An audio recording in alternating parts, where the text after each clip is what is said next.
We know that the moon moves always around the earth. Raindrops that are heavy always fall down towards the earth. They never fall up away from the surface of the earth. They fall in the downward direction. An apple that falls off from the tree always falls towards the earth.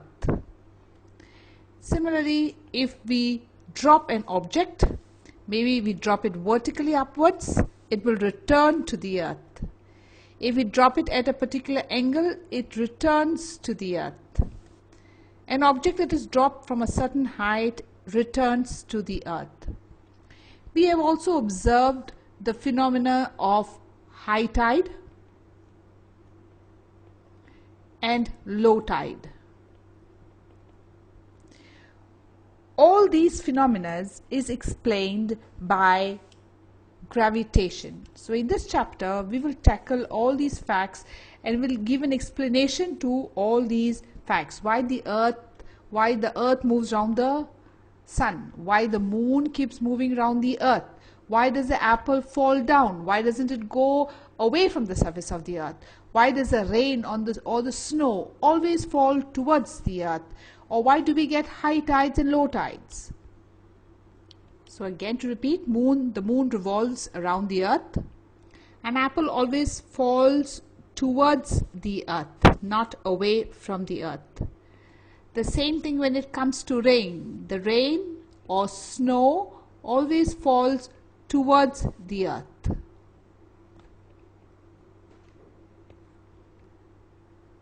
To understand these phenomena, we have to first study the universal law of gravitation.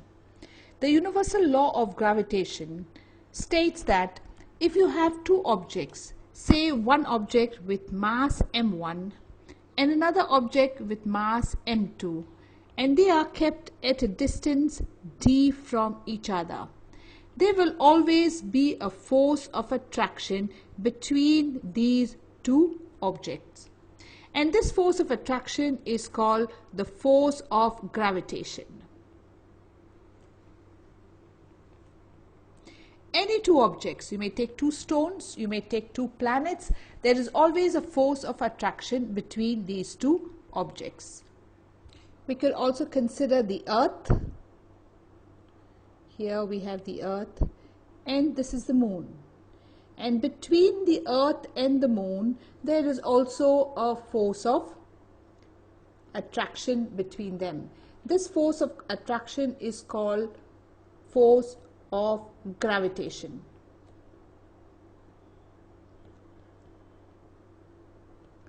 There is a force of gravitation also between the sun and the earth.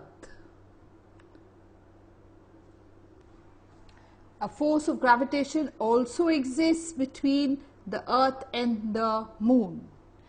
And for that, any other two objects, like here you can see there are two stones, and there will be a force of attraction, a force of gravitation between these two stones.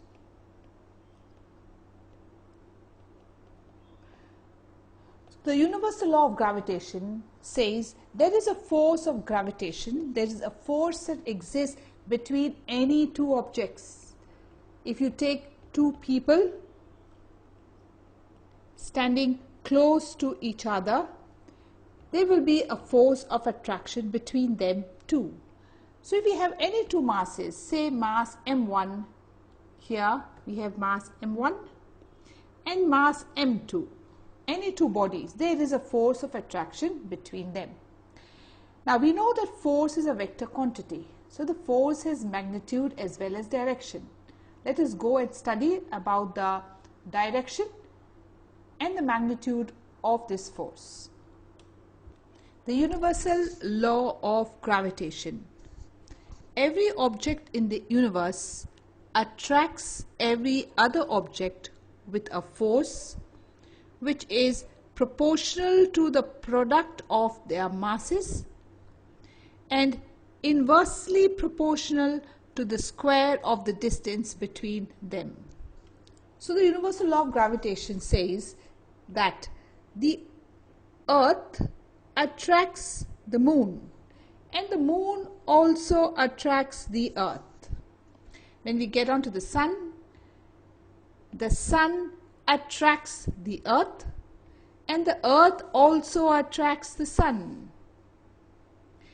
When we have these two rocks, one rock attracts the other and the other rock also attracts the first rock. And between these two people, this one person will attract the other and the other person also attracts the first person. Now let's go ahead and do the mathematical derivation of this law. So for this law we know we require two objects. So there's one object with mass m1, another object with mass m2, and these objects are kept at a distance d from each other. The first part of the universal law of gravitation says that this force is proportional to the product of their masses, which means the force is proportional to product of the masses, which means the F is directly proportional to product of the masses m1 into m2. The second part says that the force is inversely proportional to the square of the distance between them. So force is inversely proportional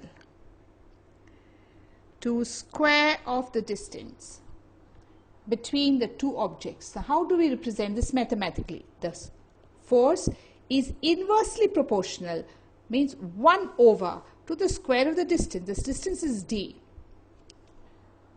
Now when we put both these equations together, equation 1 and we have equation 2, we will now get, so I write these equations again and we put these equations together, so we get F is directly proportional to m1 m2 over d square. That is putting equation 1 and 2 together. Now the proportional sign, this is our proportional sign. We are going to change it to an equal sign, and when we do that we've got to introduce a constant. That is the rule of maths. So here becomes m1 m2 over d square. Now this constant has got a special name, and this constant we call it G, the gravitational constant.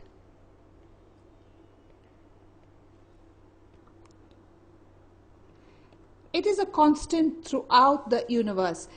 The value of this constant is found experimentally and it remains the same for anywhere in the universe. And G is given as 6.673 into 10 raised to minus 11. Its units are quite long, that is Newton, meter square, kg minus 2. We'll go into the units, how to find the units of gravitational constant. But now it's enough for you to know that G is called the gravitational constant and its value is 6.673 into 10 raised to into minus 11. And here we have this expression which is of the force between any two objects. This value of G is very small. This is 6.673 over with 11 zeros. It is that small, and if you remove this decimal you add another 3 zeros. So the value of G is very, very small. You got to keep that in mind as we discuss some other facts. Now using the universal law of gravitation, let us try to find out what would be the force between the earth and the moon. This is the mass of the moon, we'll write it capital, or the earth. This is earth here, and this is the mass of the moon. So the gravitational force will be here F equal to G, mass of the earth, into mass of the moon over the distance, square of the distance between them. We want to know the force of gravitation between the earth and the moon. We use the same formula where F equal to G, m mass of the sun, this is mass of the sun, here mass of the earth, into the mass of the earth over the distance between them. If we want to know the force of gravitation between these two stones, we will use the same formula. Force equal to mass of 1. We put mass m1 here, mass m2, and the distance between them is d. So we have m1, m2, product of the masses over the square of the distance between them. So using this formula, we can find the force acting between any two objects. Next, we'll talk about this gravitational constant G. Let's try to define it. So the force between two objects F is given as G m1 m2 over d square. To define G, let us take two objects. Say one object with mass 1 kg and the other object also of mass 1 kg, kept at a distance of 1 meter apart. So now here we have m1 equal to 1 kg, we have m2 equal to also 1 kg, and the distance d equal to 1 meter. Let's put our values. So we have F equal to G. For m1 I'm going to put 1, m2 also I will put 1, over d is 1 square, and as I solve this I get F equal to G. So I can define G as the gravitational constant is numerically equal to the force acting between two objects of mass 1 kg. That's where we have taken m1 1 kg and m2 1 kg, kept at a distance 1 meter apart. The distance we kept 1 meter apart. That's when we got F equal to G. So G, again I repeat, is the force between two objects of mass 1 kg kept at 1 meter apart. For the next, let's see how we will get the unit of gravitational constant. So we have F equal to G m1 m2 over d square. That is the mathematical expression of universal law of gravitation. I'll take G. So if I want to find the value of G now, I will do F. This d will go on the other side, become d square. m1 m2 will come down here, and this will be m1 m2, and this will be equal to G. Now we go and write the units of each. The unit of force is Newton, of distance meter square, over, this is mass and mass, so kg and kg. That will be the unit of G. So unit of G will be Newton meter square kg square. It could also be written as Newton meter square kg raised to minus 2.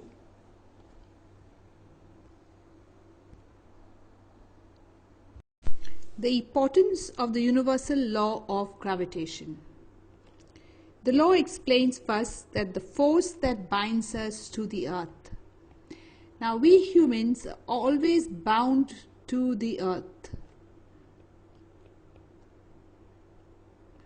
And this is because there is a force of gravitation between our bodies and the earth. So we are always bound to the earth. The second point, the motion of the moon around the earth.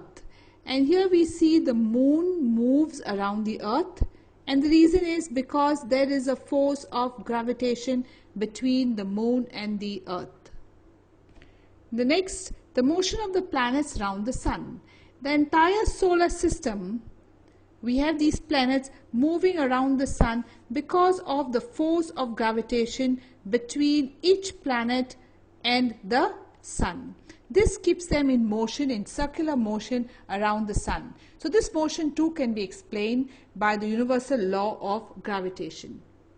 Then the last is the tides due to the moon and the sun. We have the high tides and the low tides, and they are all because of the gravitational pull of the moon and the sun. The moon and the sun pull the earth, resulting sometimes in high tide and sometimes low tide. You'll learn that more in detail later. But remember that tides, the high tide and the low tide that we experience, is all because of the gravitational pull of the sun and the moon on the waters of the earth.